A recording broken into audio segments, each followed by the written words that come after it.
No, buscabas a un Dios que tú te habías creado y del que te habían platicado en tu casa y creías que ese era Dios. Si conocieras al Dios de la Biblia sin la obra del Espíritu Santo, lo rechazamos. Lo vemos hoy en el mundo. El mundo puede recibir, hablar de Dios, hablar de la madre naturaleza, pero cuando se le habla del Dios soberano lo rechaza. Y somos reprimidos, nuestra libertad de expresión se acaba cuando nosotros empezamos a hablar de la Biblia. Es curioso cómo opera esa tolerancia intolerante, pero así lo vemos. Nadie, además de que Dios nos trae, nadie se puede resistir. En el mismo Juan 6:37 lo vemos. Todo lo que el Padre me da, vendrá a mí, y al que a mí viene, no le echo fuera. Todo lo que el Padre me da viene a mí. Todo. O sea, no es que opera con algunos de que le hace la invitación o el llamamiento para un escogido y ese se resiste. No. Ese va a llegar en el momento que deba de llegar. Pero todo el que ha de venir va a llegar. Ahora, ¿eso implica que nos fuerza? Esta es pregunta. ¿Nos lleva a fuerza? No, no nos fuerza. Salmo 110:3. Exacto, pero no por la fuerza.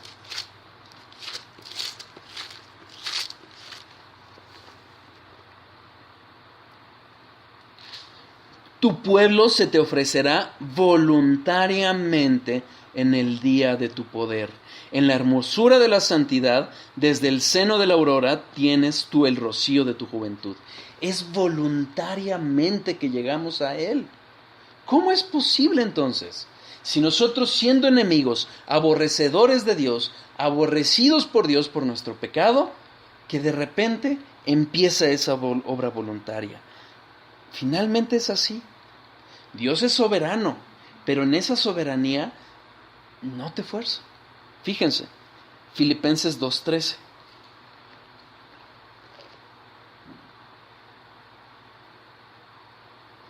Justamente como lo decía la señora Edith, porque Dios es el que en vosotros produce el querer como el hacer por su buena voluntad. No nos fuerza. Cambia algo en nosotros. Hay una transformación. Esa obra del Espíritu Santo es la que produce ese querer como el hacer. Dios ejerce su soberanía, pero nunca coacciona nuestra voluntad. La voluntad del hombre nunca se anula. O sea, así como no fuerza obviamente a unos a pecar, no nos forza a nosotros a rendirnos a Él. Hay una operación adentro de nosotros. Dios nos trae a sí mismo, nos atrae a sí mismos, nos hace que lo deseemos. Paul Washer pone un ejemplo muy bueno. Él dice, a ver, si yo pongo un plato gourmet muy bonito, muy adornado, pero ¿han visto los platos gourmets que son chiquitos? Y ponemos al lado un cesto de basura, con comida incluso echada a perder, y soltamos a un cerdo, ¿a cuál se va a ir? A la basura. Le es más atractivo. Así somos nosotros. Así somos nosotros. Con el pecado, el ser humano tiende a ir hacia el pecado, tiende a ir hacia lo que es aborrecible, que hoy lo vemos de otra forma y decimos, ¿cómo podíamos ir hacia eso? Pero el cerdo, así éramos. Y entonces, dice Paul Washer, la única forma de hacer que un cerdo vaya al plato gourmet es transformándolo en hombre. Por muy educadito que lo hagas, por muy bonito que lo limpies, por muy cambiado y adiestrado que lo tengas, su naturaleza siempre va a ir hacia allá. Lo cambias en hombre y el hombre va a dejar de ir a la basura, va a ir al plato gourmet. Es lo mismo que hace Dios con nosotros. Vamos a ver ahora sí ejemplos concretos de la Biblia. Vamos a ver cómo opera a la luz de la Biblia la soberanía y la responsabilidad del hombre. Ya hablamos de la soberanía, ya hablamos cómo Dios lleva a sus hijos, cómo pone los medios, pero siempre subsiste la soberanía. ¿De acuerdo? Vamos a hablar de los ejemplos concretos que nos muestra la Biblia, no todos, pero varios para que sea ejemplificativo. Y ya después les voy a explicar cómo opera teológicamente la responsabilidad del hombre. ¿De acuerdo? Faraón. Precioso ejemplo. Éxodo 9:16.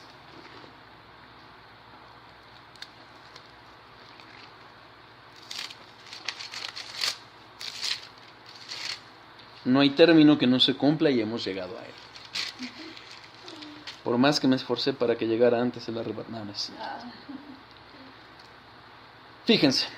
Y a la verdad, yo te he puesto para mostrar en ti mi poder y para que mi nombre sea anunciado en toda la tierra.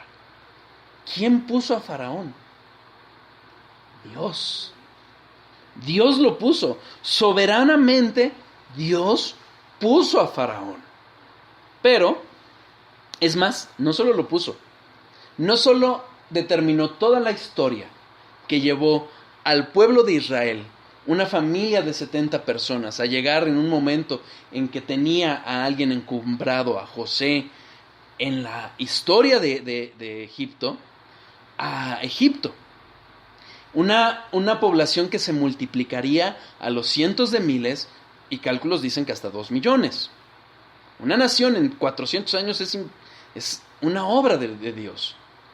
Pero no solo eso, sino que incluso Abraham le había anunciado que en 400 años que iba a estar su pueblo en Egipto, lo iba a sacar.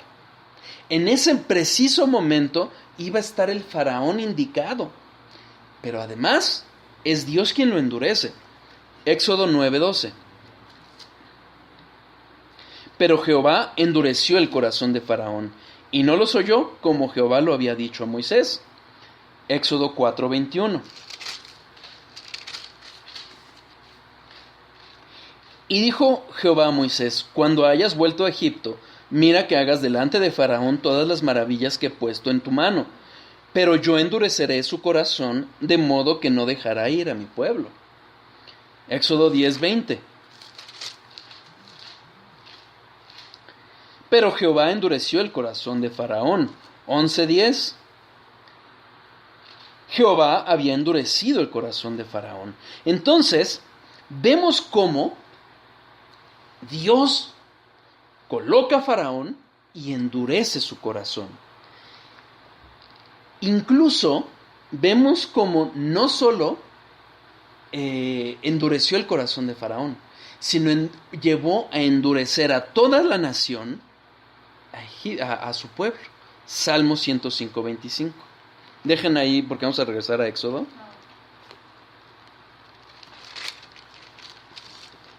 Salmo 105:25. Y allí el grande,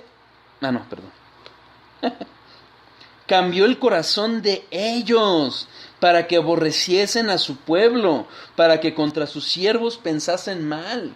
Esto lo vemos en el mismo Éxodo, porque el pueblo de Egipto vio que se había multiplicado el pueblo de los hebreos. ¿Dentro de ellos tienen frío? No. ¿No? Ok. Se había multiplicado y lo aborrecieron. Éxodo 1:13. Y los egipcios hicieron servir a los hijos de Israel con dureza. ¿Qué es lo que termina pasando?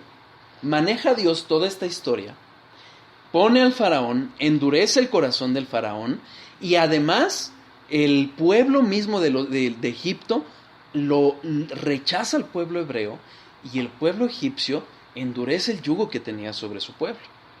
¿Qué es lo que pasa? Entonces el pueblo clama, se acuerda de las promesas y clama a Dios. Éxodo 3:7. Dijo Jehová: bien he visto la aflicción de mi pueblo que está en Egipto, y he oído su clamor a causa de sus exactores, pues he conocido sus angustias. Entonces, vemos cómo sigue obrando este desarrollo de la historia del pueblo de hebreo dentro de Egipto, y el pueblo de su propio pueblo exclama. Y vimos ahorita cuando Dios pone al faraón, que Dios iba a mostrar su poder a través de él. Fíjense, Romanos 9:17.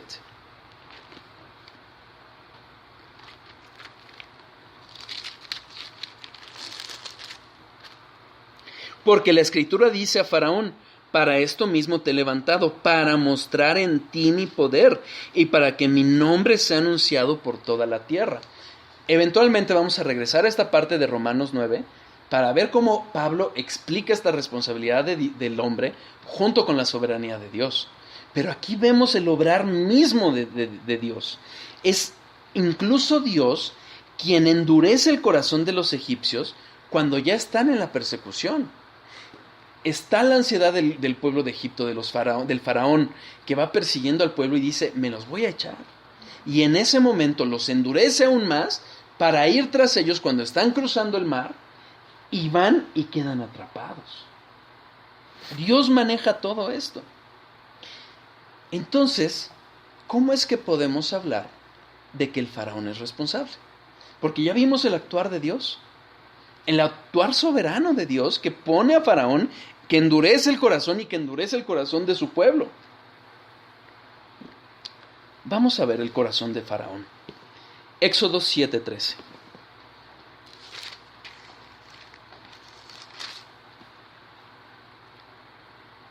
Y el corazón de Faraón se endureció y no los escuchó, como Jehová lo había dicho.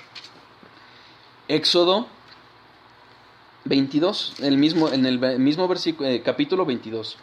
Y los hechiceros de Egipto hicieron lo mismo con sus encantamientos, y el corazón de Faraón se endureció y no los escuchó, como Jehová lo había dicho. 8:15. Pero viendo Faraón que le había dado reposo, después de que le quitó una plaga, endureció su corazón y no los escuchó, como Jehová lo había dicho. Versículo 19. Entonces los hechiceros dijeron a Faraón: dedo de Dios es este. Mas el corazón de Faraón se endureció y no los escuchó, como Jehová lo había dicho. Versículo 32. Mas Faraón endureció aún esta vez su corazón y no dejó ir al pueblo. Entonces, ¿fue Dios o fue Faraón? Ahí vemos el corazón. Faraón mismo, él no conocía a Dios, él no sabía, él veía lo que hacía Moisés. Para él, Jehová era otro Dios más, no era el Dios soberano, creador de todo. Pero Faraón voluntariamente se endureció. Él era ya duro. Como Juan Manuel Vaz lo dice, ¿en qué momento la Biblia enseña que el corazón de Faraón era blando? Nunca. Ya era duro, porque naturalmente nuestro corazón es duro. Entonces, ¿qué es lo que sucede? Viene el rechazo de Faraón, lo vimos en Éxodo 1:13. Es el Faraón quien ordena endurecer el yugo sobre su pueblo. El corazón de Faraón ya era duro. Sí, Jehová lo determinó, sí, Jehová lo puso. Pero ahí vemos la responsabilidad del hombre. Él no dijo: sí, Señor, como tú ordenaste endurecerlo, yo lo endurezco. No. Él quería aprovecharse. Él era un déspota. Y lo quiso hacer así. Incluso mandó matar a los niños hebreos. Él era duro. Finalmente, lo que hemos visto, Dios aprovechó esa inclinación del corazón del hombre para sus propios propósitos, para mostrar su poder y para mostrar que de una nación que había empezado con una sola persona, había formado una nación entera, y la sacó con poder, y con un poder que además ese pueblo le terminó dando sus joyas. Hermanos, Dios es soberano y tiene derecho de actuar como quiere, pero ojo, siempre en equilibrio de todos sus atributos. Entonces, no vemos cómo opera, pero vemos los dos lados de la moneda. Dios actuando soberanamente y la responsabilidad de un déspota queriendo acabar con el pueblo de Dios. ¿Correcto? ¿Vamos claros hasta ahí? Asiria. Dios le había dado su ley a su pueblo, Dios le había mostrado lo que le había requerido, la carta de lo que él demandaba de su pueblo, y le había ordenado que si se apartaban de él, ¿qué iba a pasar? juicio.